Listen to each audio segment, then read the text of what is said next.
안녕하세요. 만월입니다. 며칠 전 컨텐츠 시청자층을 체크하는데 놀라운 사실을 알게 되었어요. 바로 시청자층 연령대가 점점 낮아진다는 건데요.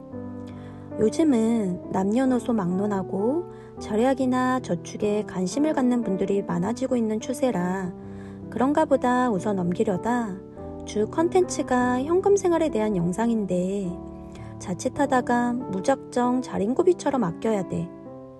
주위 사람들이 눈살을 찌푸리더라도 무조건 아껴야 해. 라는 등 잘못된 인식을 심어줄 수 있겠다는 생각이 들어서 이번 영상을 찍게 되었습니다.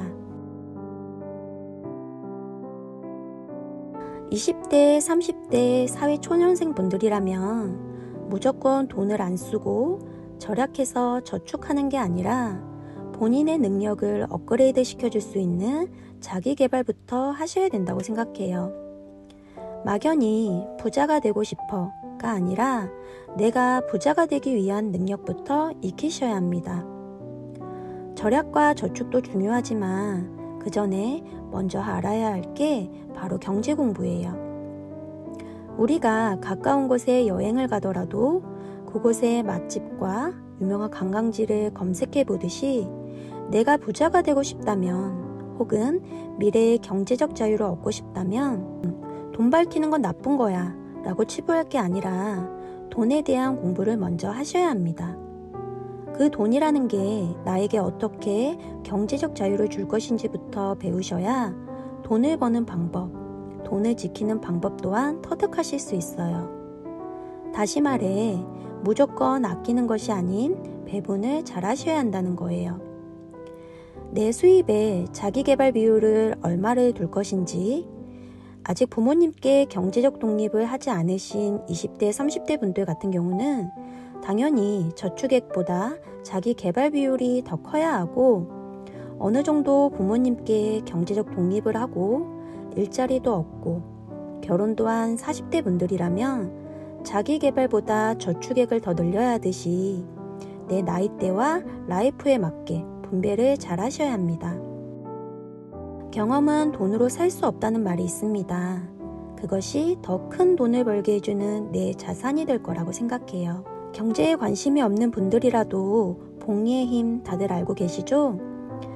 경제 공부도 복리와 마찬가지로 일찍부터 하면 할수록 그 능력치가 쌓이게 됩니다. 20대부터 경제 공부에서 투자를 시작한 사람과 그렇지 않은 사람은 처음에는 차이가 별로 나지 않는 듯 하다가 30대, 40대, 50대가 되면 따라갈 수 없는 정도의 갭이 생기게 돼요. 공부하는 사람과 하지 않은 사람의 격차 또한 더욱 커질 거예요. 부자가 되고 싶으신가요? 그럼 경제 공부는 필수입니다. 버는 것도 중요하지만 자산의 일정 수준이 넘어가면 지키는 게 더 중요하기 때문에 돈을 버는 능력, 모으는 능력, 유지하는 능력, 쓰는 능력, 돈의 속성에서 김송호 저자는 부자의 4가지의 능력이 있다라고 말합니다. 자본주의에 대해 모르면서 자본주의 사회를 살아가겠다는 것은 눈 감고 이 세상을 살아가겠다는 것과 별반 다르지 않다라고 생각해요. 그렇다면 이렇게나 중요한 경제 공부를 어디서부터 어떻게 시작해야 할까요? 바로 지속적인 경험입니다. 경제책을 보거나 강연이나 컨설팅을 들으셔도 좋고 정보의 홍수 속에서 살고 있듯이 유익한 블로그나 유튜브도 정말 많아요.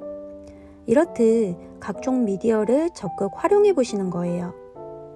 자주자주 접하며 듣다 보면 어느 순간 모르는 단어나 용어들이 귀에 쏙쏙 들어오는 단계에 이르게 될 거예요. 그러다 보면 더 많은 정보, 더 많은 지식을 찾게 될 거고 여러 면의 경제 지식을 얻음으로써 개인의 재정을 관리하고 미래 또한 계획하실 수 있게 됩니다.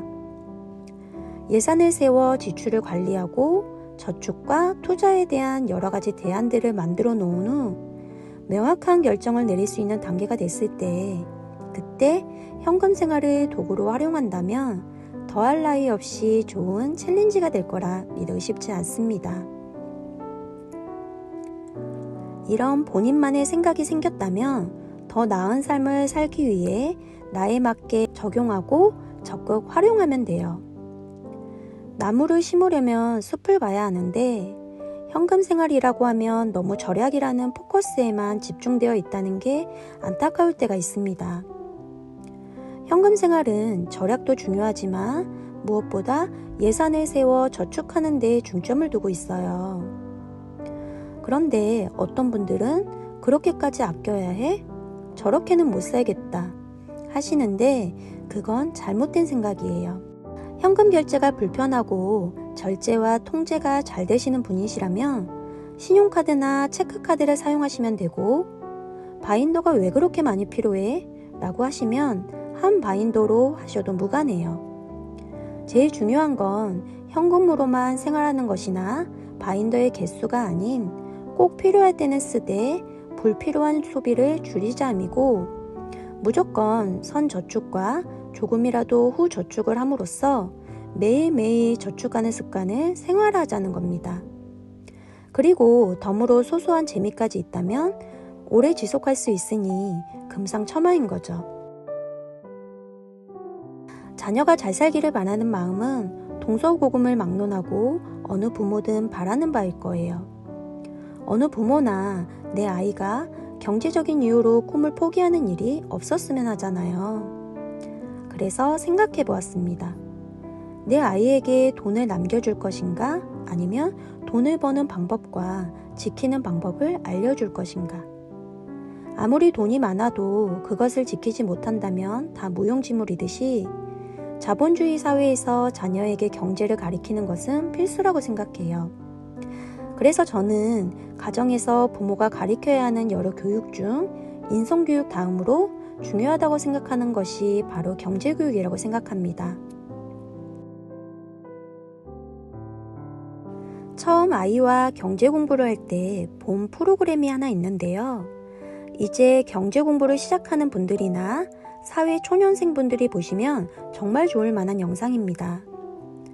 처음 영상을 봤을 때 저희 아이가 초등학교 5학년이었음에도 불구하고 아이 눈높이에도 잘 맞게 어려운 용어도 쉽게 풀어서 설명해주고 있어요.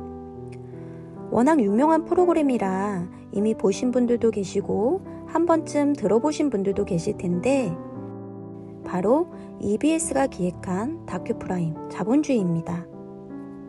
총 5부작으로 이루어져 있고 자본주의에 대한 근본적인 시스템부터 시작해 자본주의의 역사, 세계 석학들의 다양한 견해 등 무의식 중에 우리를 나락으로 빠뜨리는 자본주의의 유혹과 위협 속에서 어떻게 살아남을 것인지도 알려주는 프로그램이에요.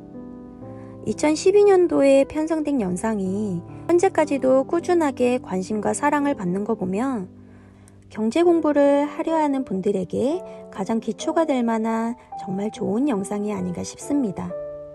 또한 영상을 책으로도 펴냈으니 소장하셔서 읽어보셔도 좋을 것 같아요.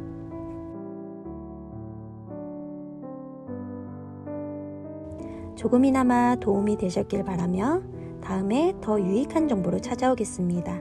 감사합니다.